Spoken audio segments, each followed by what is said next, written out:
সালামু আলাইকুম গাইস, দেখেন চলে আসলাম আবার এক ভিডিও বানানোর জন্যে। এই উঁচা পাহাড়ত এই যে উঠেছি উঁচা পাহাড় দিয়া, দেখেন সবাই দেখতে থাকেন।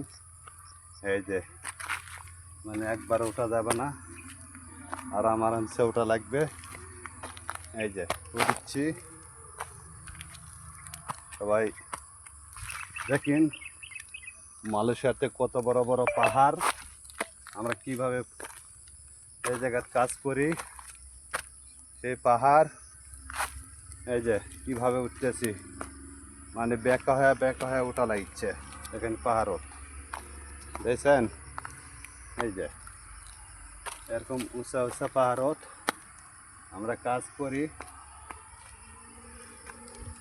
সবাই দেখতে থাকেন। এই যে দেখেন কতখানি উঁচা তুলেছি, দেখা যায়। এই যে এই নিচা উঁচা, বিশাল উঁচা পাহাড়। এই যে দেখেন, তো সবাই হাফসা গেছে, ভালো থাকেন, সুস্থ থাকেন। লাইক, শেয়ার, কমেন্ট, সাবস্ক্রাইব সবাই। বাই বাই, আল্লাহ হাফেজ।